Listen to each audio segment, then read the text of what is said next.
the heavy lifting kind of sermon. Yeah. We are still on the spiritual growth kind of series or spiritual maturity.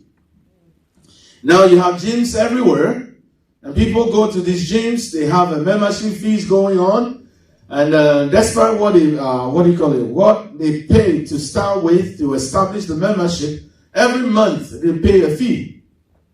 I stand to be corrected. True or false? Years ago, I used to be a member of a particular gym. 24/7 is open. I had a key. I could go there anytime. But I changed my mind because I realized they were taking my money. And I changed my mind. So I don't do that anymore. And besides, there are other gyms that their fees are less, right? Hallelujah to Jesus. So I changed my mind. Now, I'm not saying don't practice. So people go to these places and they are paying attention. Some pay attention to their muscles. So they make sure that they expand, they grow their muscles. That is physical. Some people go there for health reasons because they have health challenges. And if they refuse to do something about their weight, they'll be in trouble. So it's good. Now, that is some kind of growth. But what we are talking about is not physical. What we are talking about is spiritual. It's mental. It's emotional. It's social. Because the spiritual affects all these other areas in life. Amen. Hallelujah. Amen. Immaturity has never helped anybody before. It's not a blessing. So we have to what? Mature. Hallelujah. Amen. Anyway, that's the way we welcome viewers across the nations. This is Liberty House International Church, all the way from the U.S., coming to you live via Facebook and YouTube. In case you miss any portion of this broadcast, please go to our webpage, libertyhouseusa.org. Once again, libertyhouseusa.org. Or go to our YouTube channel and make sure you type in our full name, Liberty House International Church, because there are other Liberty Houses. Okay. So that's just about that. I'm a messenger of the Lord Jesus Christ, an agent of change and transformation. And I'm here standing before you, ministering to you a word of transformation. Hallelujah. And disclaimer, you may hear things that are not common to you, that are unusual, they are not normal, they are not popular, but don't tune me out. Let's look at everything that I say in the light of present truth. If it doesn't line up, then throw it away. If it lines up, change, adjust, renew your mind. Amen. I'm not here to, look down on you, degrade you, embarrass you. I'm not here to be condescending. I'm not here to get you all upset and offended. That is not my mission. My mission is to push you forward. Amen. So let's work together. Amen. Hallelujah. Amen. All right, so let's go to our foundational passage in Ephesians chapter 4, verse 1 through the 16th. Ephesians chapter 4, verse 1 through the 16th. That's a long one, but we'll do it. And please, let's read together. Oh, I'm sorry, 11. It should be 11. 1 is too far away. 11. Let's start from verse 11. All right, so let's read together. And please read. I want you to read with every power that is in you so you become hungry. So when you go home, you can eat your sumptuous meal. All right? Okay, so read. And he himself gave some to the apostles, some prophets, and some evangelists, and some pastors and teachers. Let's keep going. Read. For the equipping of the saints, for the work of ministry, for the edifying of the body of Christ. So, okay, here a question. Why did he give the apostles, the prophets, the evangelists, the pastors, and the teachers? Open book. Why? Come on, tell me. Talk to me. Why? For the equipping of the saints. For? The work of the ministry. Okay, for? All right. So turn to somebody. Tell the person, do you know your role in the body? Ask them. If you don't, that is what we just defined. In 3 sentences, that's what we've defined. This is your role. You are to receive training. You are to receive what? Knowledge. You are to be edified. So you in turn do the work of ministry. We'll talk about the work of ministry, so I'm not going to go into it. For edifying the body, your role is to build up one another. You just don't exist in the body. You just don't exist in life. God doesn't give you today, and then, it's today, and then very soon it's afternoon, and then it's nighttime, and I'm going to bed, and I wake up again, and I go through life, and I'm just existing. No, there's a reason. God wants you to be strengthening people. He wants you to be building people up. When you hear me say things like, I'm a people's developer or builder, that is not a prideful statement. At times, people who are ignorant of the knowledge of God, when he says certain things, then they look at me, he's saying, who does he think he is? No, you are a problem because of the ignorance. Ignorance is always a problem. Ignorance hurts. It tends to lead to what? Bondage. Knowledge brings freedom. So, make yourself a good student of the Bible. Hallelujah. So, we edify what? People. That is it. But like I always say, no teacher forces a student to learn. You have to be what? Faithful, available, and then what? Teachable. Because if you are not faithful, available, and teachable, nobody will be able to teach you. So you have to present yourself to be taught. And don't wear this hat. I know it already.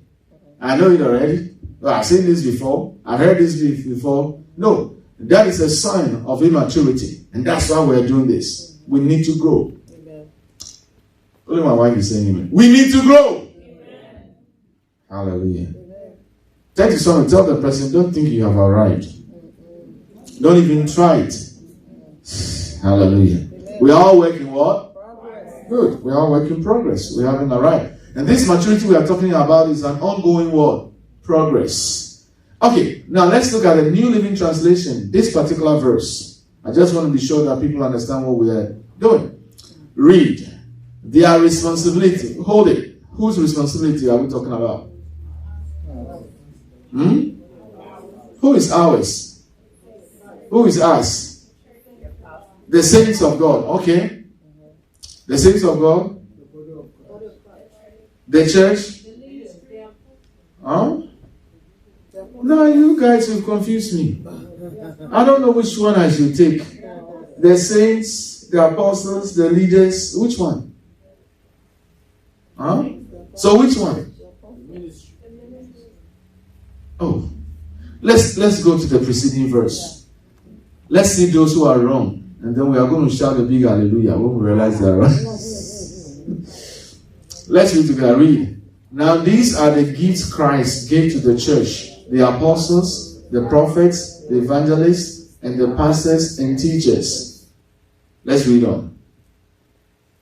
Read. Their responsibility. Hold it. So whose responsibility are we talking about? The apostles. Yeah, the fivefold ministries, the fivefold offices, giftings from God. Hallelujah. And I said, these are human beings.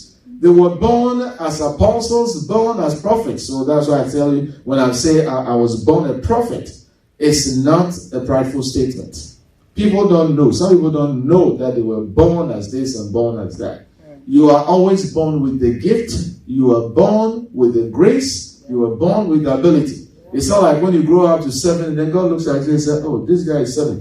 The way he's been moving this way and that way, this guy, he can do this, can do that. So let me give him this gift. No. You are born with every gift. You are born with every ability. You are born with every grace, with every talent. It's in you.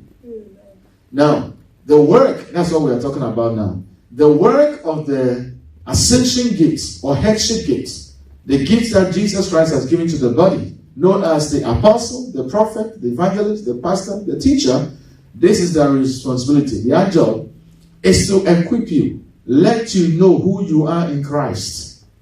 What you are capable of in Christ. What you can do. What you are called to do. Your areas of giftings. Just like Jesus did.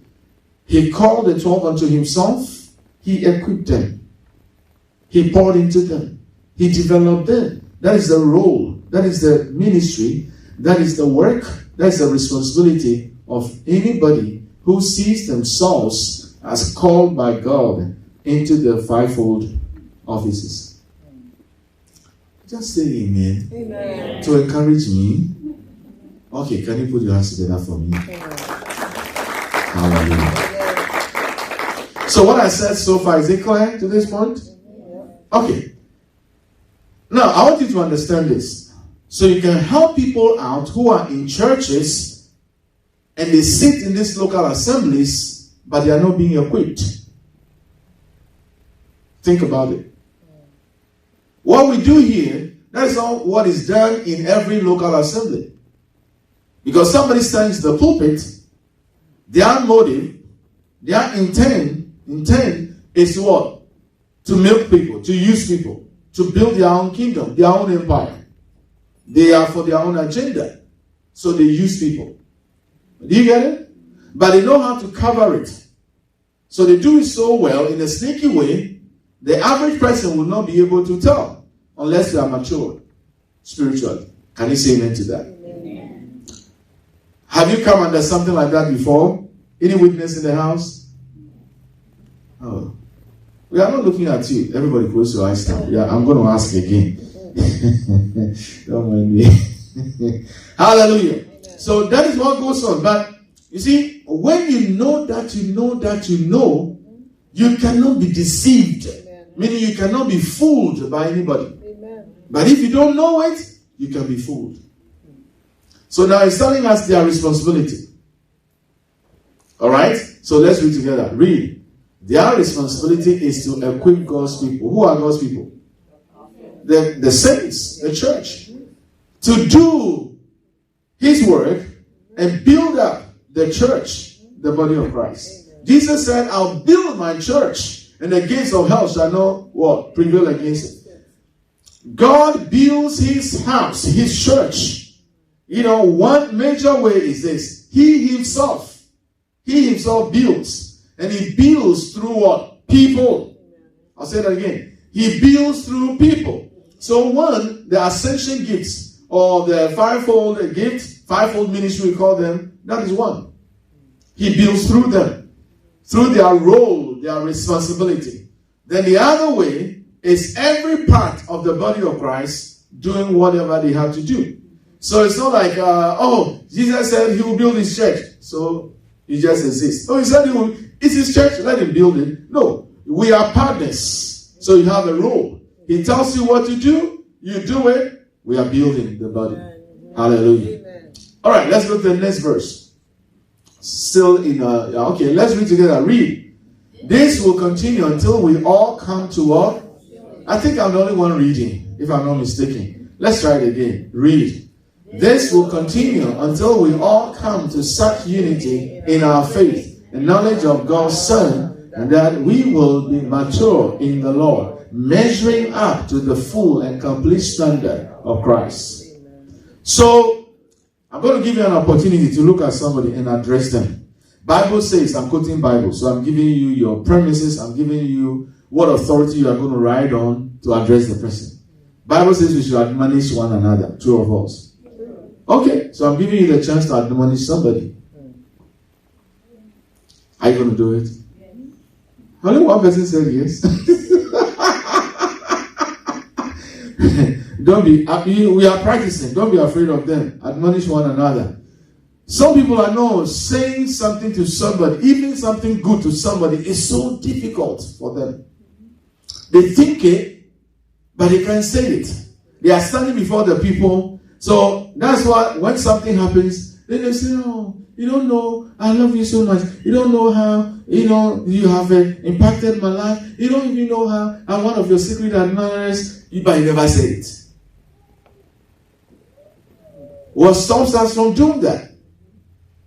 And we want to break out of our shell. Amen. God is molding us to talk like Him. Yeah. Hallelujah. Amen. To address people like Him.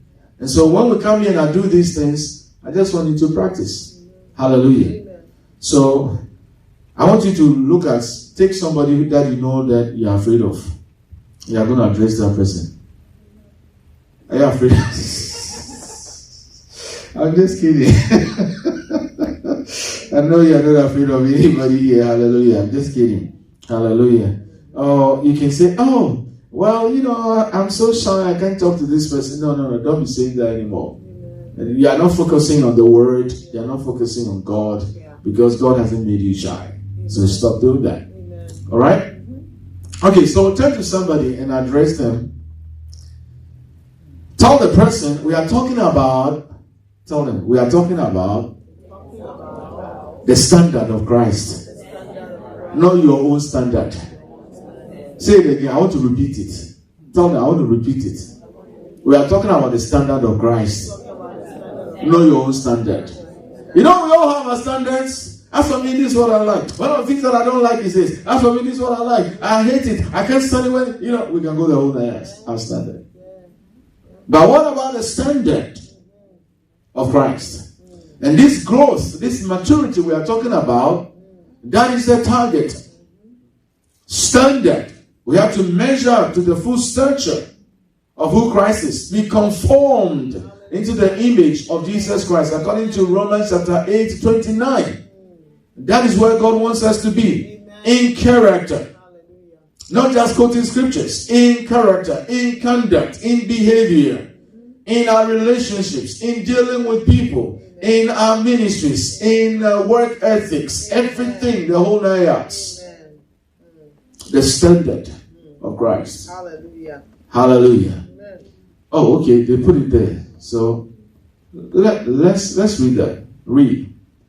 For whom he foreknew, he also predestined to be conformed to the image of his Son, that he might be the firstborn among many brethren. That's what it is.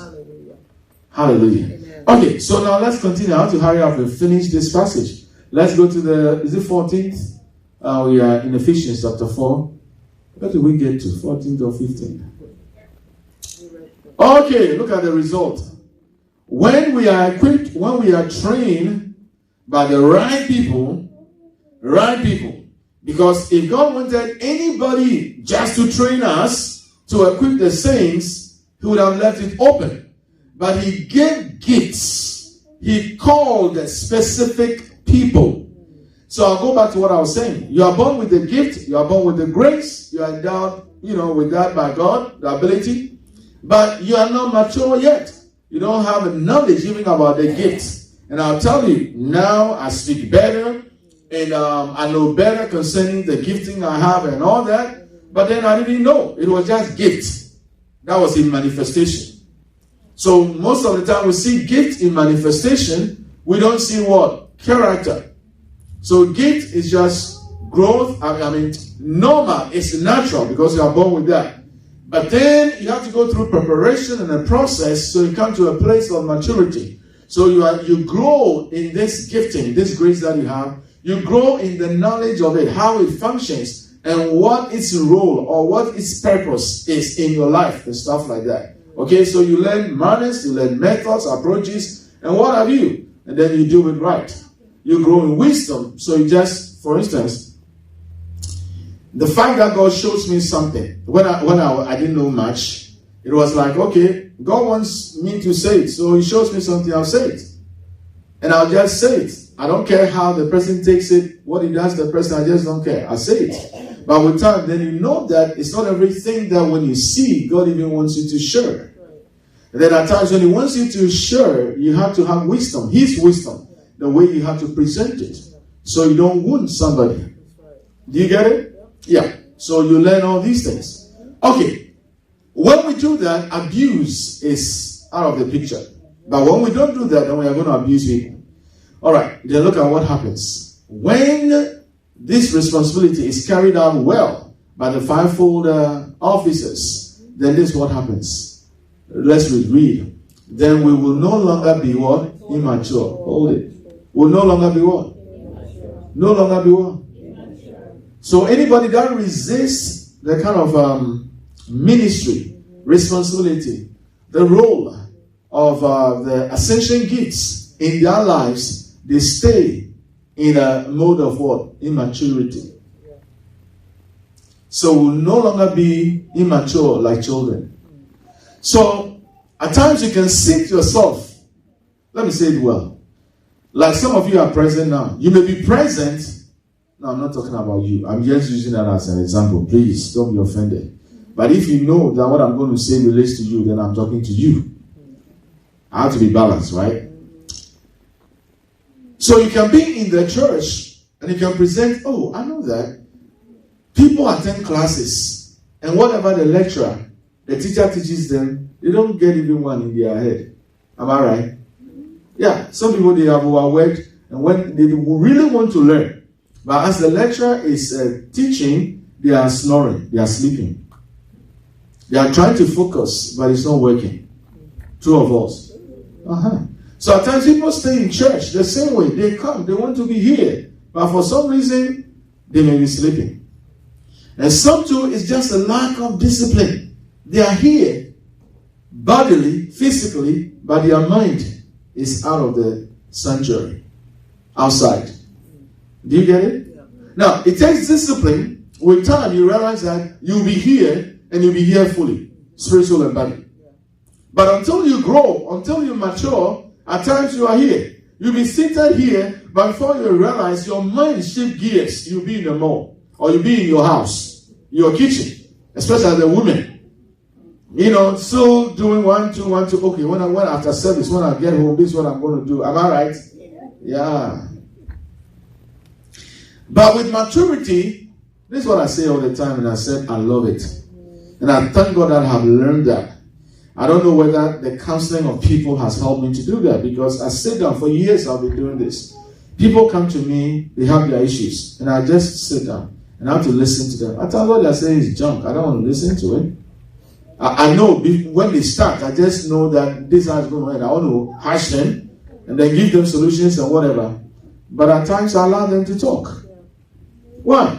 Because they need to get it out. At times they've not been able to get it out. You understand what I'm saying? They've not been able to get it out. And then it goes on and on and on. But I give them the outlet. And it helps. And you have to be a good listener to follow what they're saying, to have understanding, put yourself in their shoes, before then you can address them or what? Advise them. So doing this for years, I've come to that. You'll never catch me if I have my phone in my hand and they are talking to me, and before you realize that most people do. Somebody's talking to you, you have your phone, and before you realize you are touching your phone, and then you are pressing things. Then the person is talking to you, yeah. I know that. Yeah. That's so rude. And that's what it's come to. People's attention span has become so small. So small. They can listen for 5 minutes. They can, when somebody is talking to you, give them your whole full attention. She will tell you, up to now, I police that. Especially when it comes to her, and I'm talking, because I keep telling her, if somebody is going to misunderstand me, it shouldn't be you. If somebody is going to misinterpret what I'm saying, it shouldn't be you. It should come from outside. But at times when we don't listen well, we begin to say things that the person didn't say. So it's important for us to what? Mature. Yes. Hallelujah. It's very important. When you are here, you see, you decided to be here. Be here. Enjoy this moment. This time that you are here. Amen. Be here fully and enjoy. Hallelujah. Don't try to multitask. Especially when you are dealing with the Lord. He must be first. He must be paramount. He must be chief. He must have the first place. In all things, he must have the preeminence. You see, I've learned this for years. And I'm still growing in that. How to give God the full attention. I don't allow things to compete with the attention that I have for God. I can stand here. It's amazing. I'm telling you, I've worked in this for years. So I can stand here and I can be looking at how worship is going or whatever, directing and all that. Because when I come in, one of my role is to police the move of God. To know which direction God is taking us. And then we as a people to follow so we can receive. You guys didn't get it.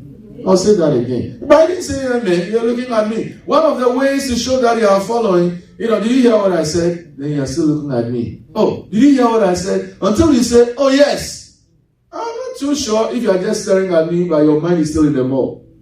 Because some people can look at you, their eyes are focused on you, but their mind is not on, finish it, their mind is not on you. And you know what I do at times? When I talk to people and I realize that they don't get it, or they were not listening, and I said, oh, did you hear what I said? What they said? Oh yeah. You know what I said? Okay, tell me, what's the last sentence? Then sometimes the people get defensive. Oh, I was listening to, I heard you. You just talk, I heard you. No, you didn't. That's why. You do that with people, you see what I'm referring to. And that is not good. Let's not do it. We do the same to God. We go before God, we call that prayer. You know, at times even while we worship, it's not really that we acknowledge Him as God. It's not because of who He is in our life. But we want something. And we go there, it's like, let's manipulate Him with some small worship. So you move on our behalf. So we go there, we do our 1, 2, 3 steps. Oh, I want a worship song. Like, holy is the Lord, God Almighty. Then you are singing it. But you are just waiting. I want to do that for a minute and then I'll shake.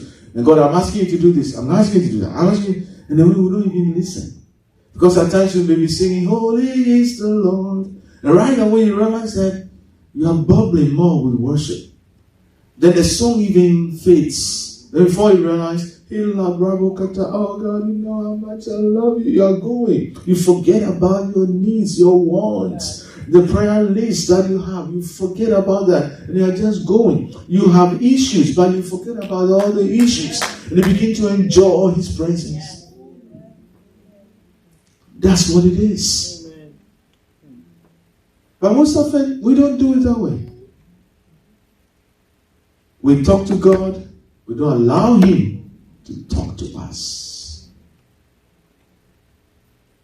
And that is why the average person struggles in hearing the voice of God. You see, the voice of God, I can go into this. It comes in ways that at times, if you are not schooled in the word, you never know. Hallelujah. Amen. We'll leave that for another day. So let's finish this. Let's really read. Then we will no longer be what? Immature like children. We won't be tossed and blown about by every wind of new teaching. We will not be influenced when people try to trick us with what? Lies. So clever, they what? Sound like truth. Talking about that, I'm going to give you an example. That's why we have to mature. This thing happened in this country. It was called protest to the capital, to the U.S. Capitol. That was on January 6th. Are you all aware of that? Yes. You were there? I was. Wow. Let's put our hands together for her. She was there. But you were not a rioter. I wasn't a rioter, no. Okay, she's not a rioter, so okay, that's fine. We bless God for that. So it was to be what? Some kind of protest, right? But we all know that it turned ugly. You were there. I was there. It turned ugly. Yeah. Resulted in people's some people being injured, some even dying. One person was shot because she was climbing through a window that she had no business climbing through. Do you get it? Yeah. Now, this thing happened. I want us to face it. Clever lies. Now, some are saying it didn't happen, including those who were there, who were protected by the Capitol Police. They said this thing didn't happen. How do we handle such a thing? How do we handle it? Whether the intention was evil or it was good, let's put that aside. Let's look at what happened. Did people die? Did people break, some people break some windows? Did some people attack police officers? Yes, they did. Let's call a spade a spade. And then we can move forward. But some are saying no. Elections, for instance. It was there. Now, somebody said it was rigged. Despite what was presented to the various courts, and check upon check upon check upon check, it was found out that it was not rigged. There was nothing fraudulent about the vote. Yet, some are still saying, and some, fabrications, serious lies, unfounded. But yet, they are saying it. And what saddens me, genuine people who probably they are innocent, let me call them naive, they believe some of these leaders. That's what is dangerous. Look at the person who climbed through the window. She was shot. Gone. Gone, just like that. We have to be what? And whoever started the lie, didn't die. The leaders that were contributing, they didn't die. They were not hurt. They were protected.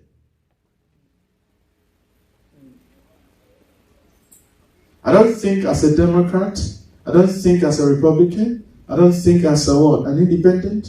I think as a child of God. My angle, my perspective is always God's view. That's it. What is right is right. Wrong is wrong. Period. And that's going to be my stand forever. You're never going to find me anywhere.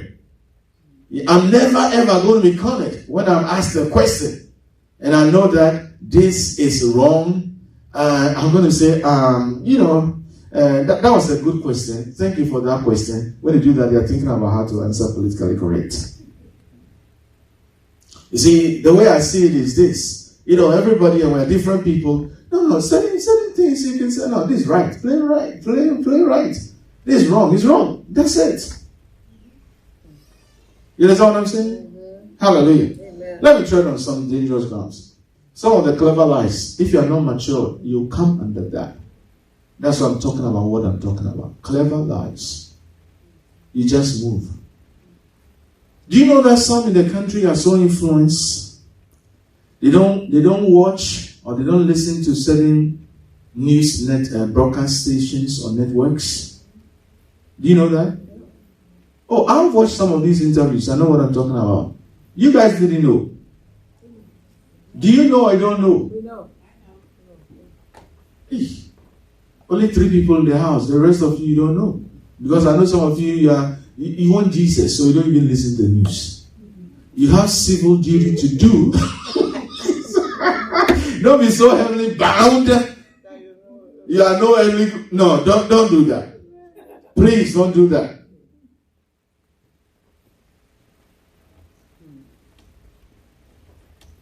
Wow. It is well. Yes, it is. Then how do you pray? How do you pray? We pray for the nation. I've been praying for the nation since I was my teenage years. I've been doing that, praying for the nations, praying for presidents. Little did I know that God will have me even go to the nations. I didn't know. I was just doing what Bible says do. And some of you, I don't think you are even there. You don't care. Look, if you live here, what happens here affects you. So you have to think about it.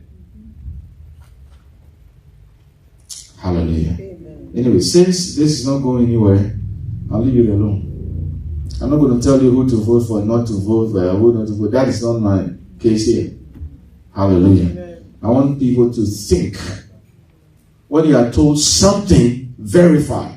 Be sure. That's why I tell you that when I say something here, just don't take it. You go, oh, pastor said it. Check from the word.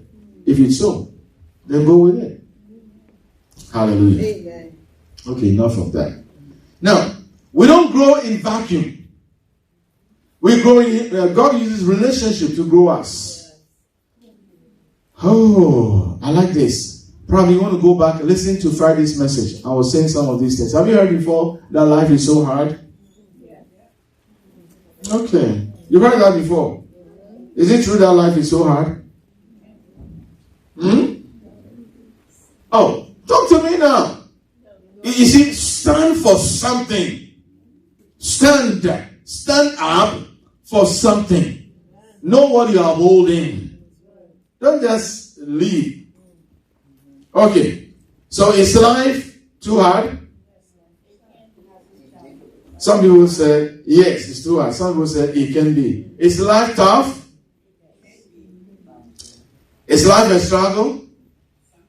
Sometimes. Is life, like he said, life is not easy. True? Only one person said true. The rest of you don't even know what. Now, I want your participation. Please help me out. Life is not easy. Two of us. True? Okay. Life is not fair. Sometimes. How many people listen to Friday's message? I can tell the way you are answering, I know you haven't. Only those who have listened. This is why I keep telling you, I'm trying to make a point. This is why I keep telling you, I know what I teach. Listen. You were not here. Fair enough. You were busy. You were working. You had to babysit for somebody. Fair enough. The child didn't allow you to, pay attention. That's fine. You were too tired. You have to, fine. But make time to listen. This is about your life. Friday, I shared this. If you haven't listened, go listen. All these statements that you heard, they are false. They are not from the book. Life is not hard. Life is not tough. Life is not struggle. Like they say, it's not. These are false statements. It's coming from society. I was teaching on the difference between God's system and the system of the world. Life is easy because Jesus said, take my yoke upon what? My yoke is what? Easy. And my burden? And then he said, my commandments are not even what? Grievous or burdensome. So these things we have heard, and we are repeating that. But what does the Bible tell us to do? Call those things that do not exist as though they did. So if you join unbelievers whose minds are not renewed, they are not grown, and they are saying life is so hard, life is so tough, and this is everyone, life is not fair. Have you said that before? Life is not fair. That's wrong. Life is fair. Life itself is good because life comes from God. Do you know why life is hard? Life is difficult? The system in which you operate. The system of the world is against the system of God. That's where the hardness, the hardship, the struggles come from. The unfairness, that's where it comes from. But not the life itself. And despite that, at times our choices and our decisions make life what? A struggle. Don't blame it all on the devil now. That's what Christians do well, the devil. The devil. If it wasn't because of my brother, what he did to me, and my mother, what she did to me, my father too, what he did to me, and we go on and on. No. What about your choices? What about your decisions? Somebody did you wrong. True, we accept that. It's rather unfortunate that you were treated that way. You suffered injustice. But what is your choice now? What is your decision now? You can make wrong right. You can rewrite your history. Hallelujah. Amen. With godly what? Choices and decisions. If you agree with me, then at least say a big amen. Or put your hands together at least. Don't make me feel bad like I'm saying something that I shouldn't say. Hallelujah. Amen. You are going to experience increase in this year. You are going to experience expansion this year. You are going to see the prosperity of the Lord in this year. Now I'm here, yes and amen. You see now? I just treat you guys. You see now? And this is the kind of preaching that... You see what I'm talking about? You need solid food. The feel-good messages won't grow you up. Keep the pacify in my mouth messages won't grow you up. I still want to wear my pampers. Diapers won't grow you up. You need solid food. Hallelujah. We bless God. Okay, so I want to tackle this. One of the ways that we grow, I may not finish, so I will do it on Friday. I'll continue on Friday. I want to start what I want to start. The aim, ascension, inspirational ministry, motivational gift. You see, at times I ask myself, is this why I'm teaching all these things they are not listening to? Then what am I doing? Is it not a waste of time? Because at times I say, oh, we are learning this. We've taught this. We know this. But no, you didn't listen. So you don't know it. And you expect to grow? No, it doesn't happen. It doesn't happen. I want to touch on one area. If you are going to grow, if you miss that area, there's no way your growth is going to be stunted. That is the area of handling pressure gracefully. Handle pressure gracefully. Each time you go through something, what is in you is supposed to come out. So if you've been feeding on the word of God, Jesus said, out of the abundance of the heart, the mouth speaks. So if you've been feeding on the word of God, the knowledge that is on the inside of you is what you are going to rely on to come out. When Moses got to the Red Sea, how did he succeed? How did he succeed? Come on, talk to me. When Moses got to the Red Sea, leading the people of Israel, how did he succeed? Huh? Okay. Or how was he able to lead the people to cross the Red Sea? Okay, he heard from God, right? Okay, they got to a time they needed water. How did they receive the water? Through God. He showed up and listened. I'm trying to tell you something. That's why I'm saying you have to learn how to listen. If you can't listen to a man that you are seeing before you, it is difficult and tough to listen to God that you cannot see. When we teach these things, is to help you to come to that place, to be able to listen to God. And then that's one. But to distinguish his voice from other voices, that's quite a different story. Have you heard it saying, if it's in your heart to do it? Wrong. Don't. Anything can be in your heart. Wicked can be in your heart. Wickedness can be in your heart. Hate can be in your heart. Good can be in your heart. Something lovely can be in your heart. An evil desire or a godly desire can be in your heart. Know your word. Hallelujah. Amen. Let's go to 1 Corinthians chapter 13. No, 10. I'm sorry. 1 Corinthians chapter 10, verse 13.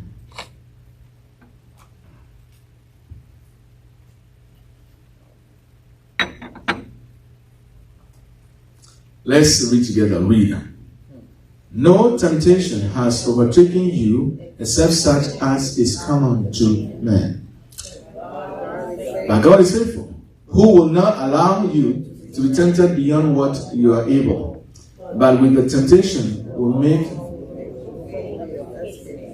that you may be able to. Okay, so let's take it one after the other. This is loaded.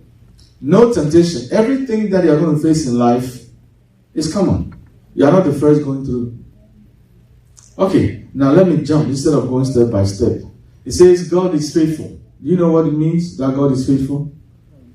If you don't even know it, it means this. He will not allow you to face anything that you don't have the wherewithal to overcome it.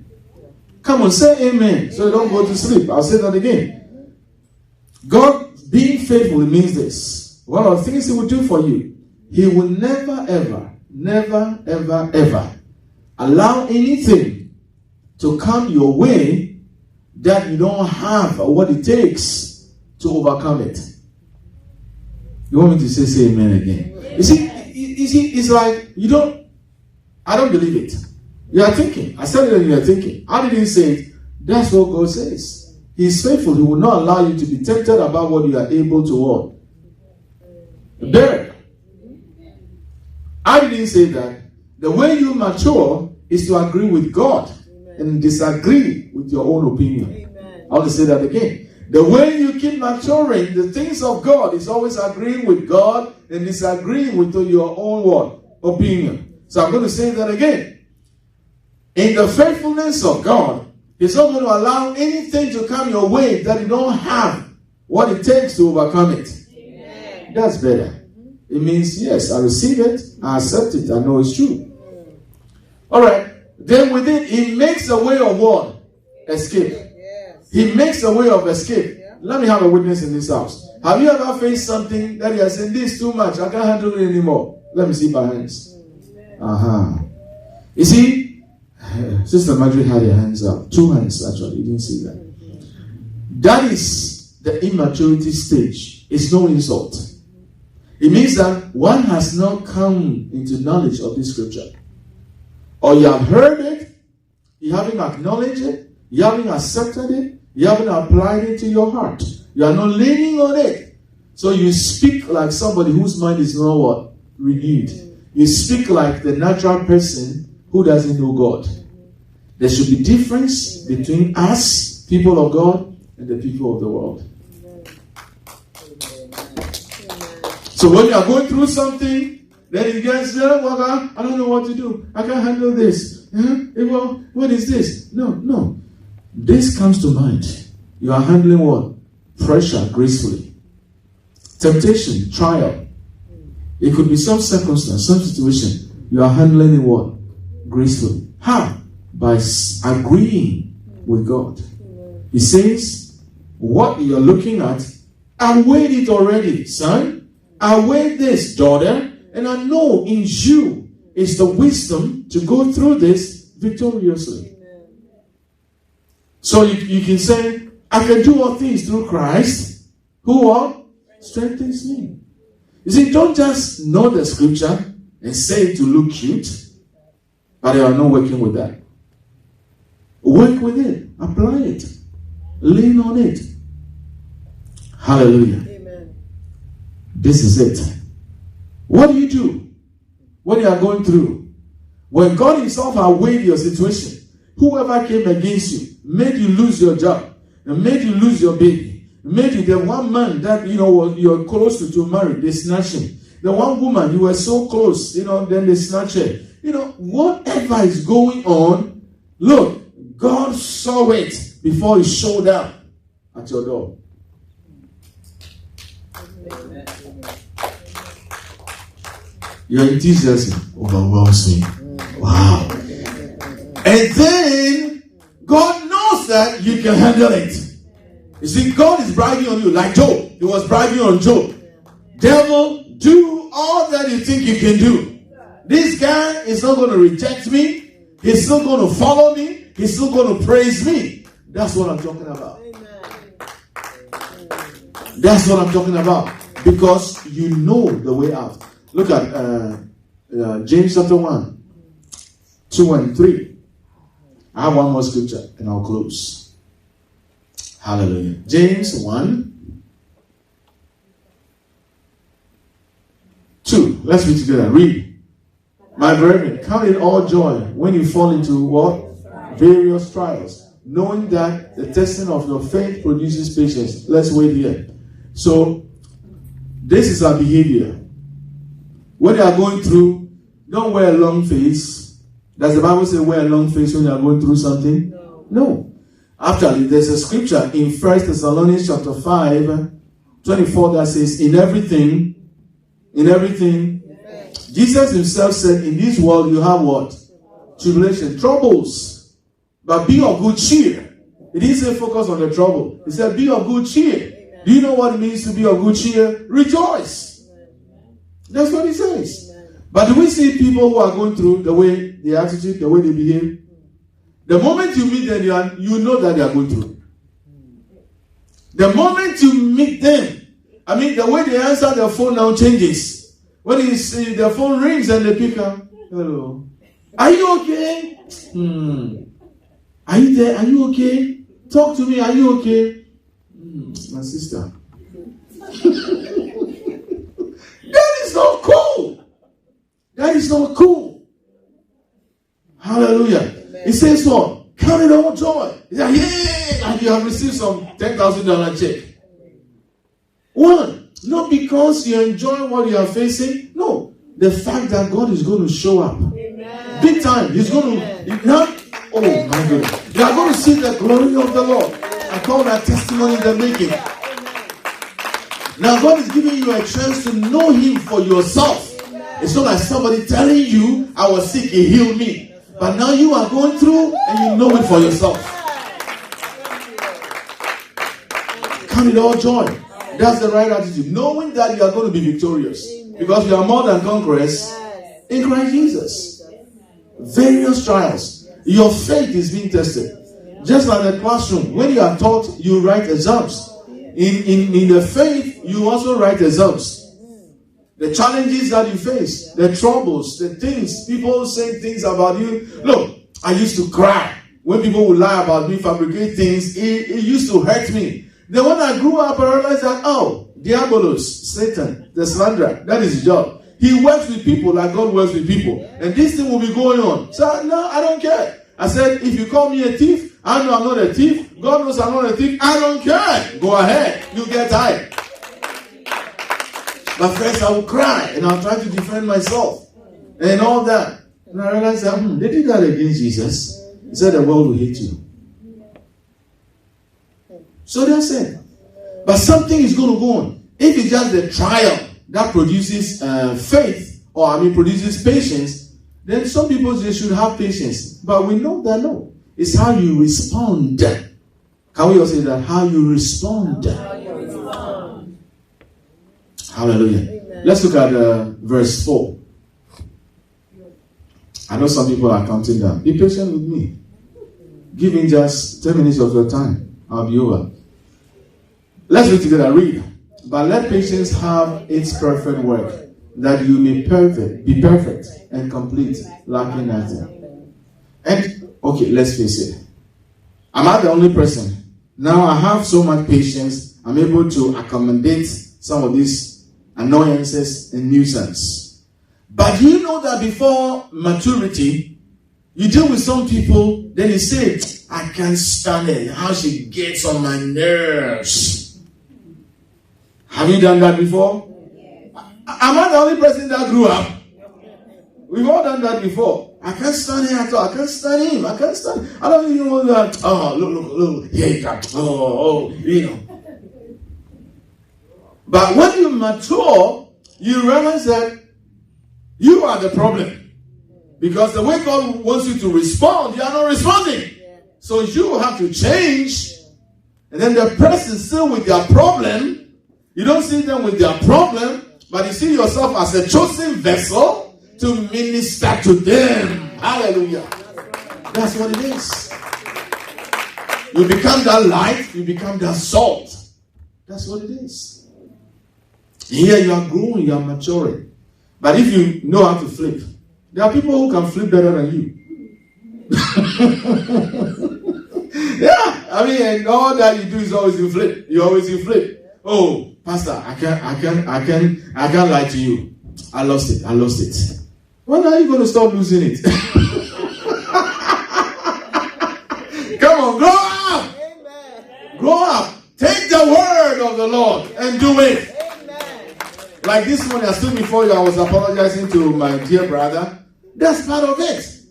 I realized that I was being harassed or whatever. But the way I responded wasn't okay. So I own my part. That's it.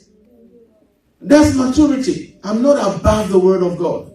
I'm still a work in progress. That's it. Hallelujah. So anytime there's temptation, some of you, what you do very well is you run. Anytime there's a problem, you run. Don't run. Stop running. Run the race that is set before you and stop running from people.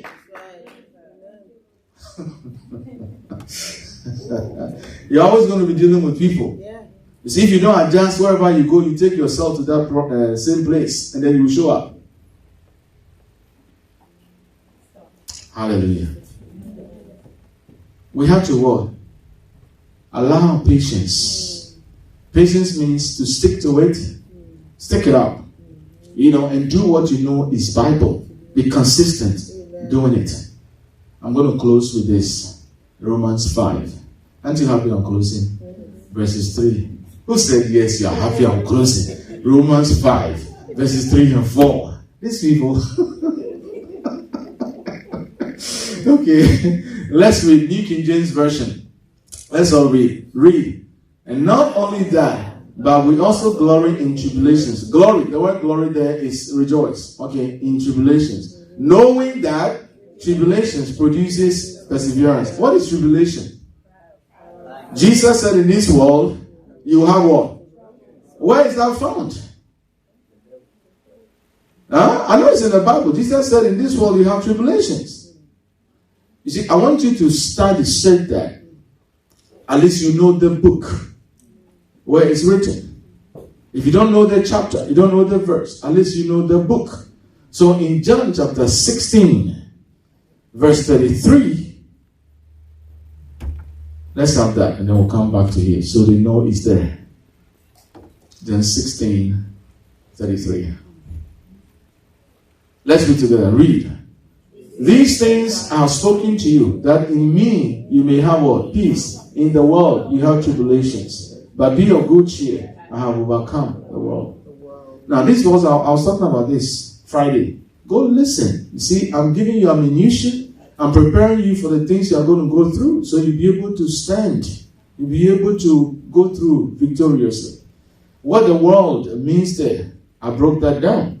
Alright? What tribulation is? The troubles, circumstances, situations. That's tribulation. Jesus said, in me you have peace. What is the in me? In Jesus. What is in me? What is Jesus? The word, present truth. So if you don't know the word, you can stay in him. You can apply the word. You can do the word. And then you become a hot mess. I said it, hot mess. But here it says, you see, though you are going to have problems, but he said, be of good cheer. He prayed not for God to take the disciples out of the world. He said, you are not of this world. You are in this world. So he gives us tools that we live in this world to make the impact he wants us to make. But if you don't know it, what are you going to do? Don't be like Peter that denied Jesus and swore that he didn't even know him. Be of good cheer. That's the behavior when we are going through. I have what? Overcome. If he has overcome, we have overcome. Amen. Now let's go back to what we're reading there. Romans 5, 3. Hallelujah. Amen. Are you getting something out of this? Yes. Okay, so what produces perseverance? What produces perseverance? Huh? What? Some people are not sure. This is open book now. It's on the screen. It's on the screen. What produces perseverance? Tribulation, troubles. Not just troubles per se, but how we respond to the problems you go through. Each time somebody gets you upset, you choke them. The last person, you choke the person. If somebody didn't hold you, you would have killed him. Right? So you're always doing that. You choke. You get upset, then you fire, from all angles. I mean, nasty, ugly, mean words. And you keep doing that. You see, you are not allowing the trouble to produce the perseverance that is needed. Pastor Latana, please do me a favor. Please Google the definition of perseverance. It's going to shock you, the meaning. We've done studies about this, but it has to be in this lesson. What it means to persevere. Let's go to the next verse 4. And perseverance what? And perseverance what? Character. And character? So the way we grow up, we mature, is the way we handle pressure gracefully. Whatever we are going through, whether pain, hurt, joy, something exciting or whatever, bereavement and the whole nine yards, delay, discouragement, whatever, disappointments, the whole nine yards. The way we handle it, it produces what? Perseverance. Let's have the meaning, perseverance, to persevere. Continued effort to do or achieve something despite what? Difficulties, failure, or opposition. Look at that. Did you get that? One more time. And then you're going to say after me, all right? Go ahead. Continued effort. Wait. Okay. Continued effort. To do or achieve. Something. Despite. Difficulty. Failure. Or opposition. That's how we persevere. You know why we need these things? People give up too much. They give up too quickly, too easily. Then when you talk to them, it's like, Pastor, you don't know what I'm going through. You don't know what I'm going through. It's been this, it's been that. That's what Peter was told. Jesus said, in a day, if your brother should offend you, forgive him how many times? 70 times 7. What is 70 times 7? 490 times. Have you done that in a day? Then we just give up. They heard that. Then you know what the disciples said? I'm not surprised. Increase our faith.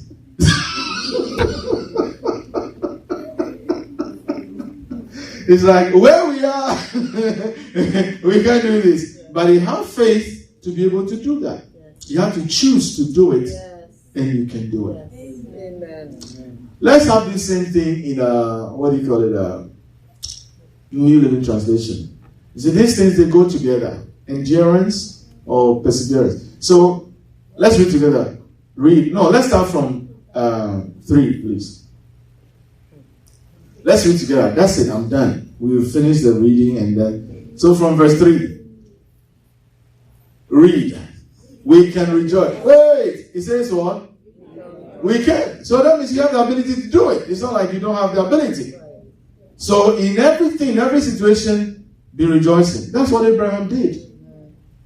He was giving glory to God when even he didn't have. But God said, I've made you a father of many nations. He agreed with God, so he gave glory. That's what you have to do.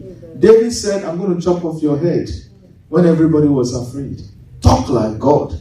But you can't talk like God when you don't see like him. That is why when the coronavirus, hit, I kept saying, it's true, or it's a fact that is going on, but we can't speak like the world. Right. We have to speak what God is saying. Right. Whose report will you believe? Right. So we don't want this to kill people. We don't want it to keep growing and shut down the economies of nations. So we have to speak the word of the Lord. Yeah. We have to speak life to the situation. Yeah. So we just don't agree. Some people became so afraid they watched TV over to the point that they can't even watch the news anymore. They were so afraid. Read the word and say what the word of God says. Agree with God. Amen. With God, all things are possible, and say it. Amen. You see, it's not like you are being naughty or you are denial. Right. Faith defies. Faith defies what is out there against you. So we can rejoice. So tell the person, now that you know, I don't want to catch you with a long face. We can rejoice too when we run into our problems and trials. For we know that they help us do what? Develop endurance. Next verse. Let's read together the next verse. Read. And endurance develops strength of character. And character strengthens our confident hope of salvation. Amen. You see it? That's what it is. This is what we have to do. Character is not because you are aging and you're adding number of days to your days. No. Application of God's word, truth is wisdom. That's what makes you grow. And especially troubles, trials, temptations, when they hit you, the way you handle them. They will break you or they will make you, depending on your choice and your decision. And I'll end on this note with the words in Galatians chapter 5, verse 1 and 13. Stand firm, the liberty wherewith Jesus, the anointed one, has made you free. And do not be again entangled with the yoke of bondage, but by love serve one another. Hallelujah. Come on, let's put our hands together. Glory to God. Okay. Any hard questions?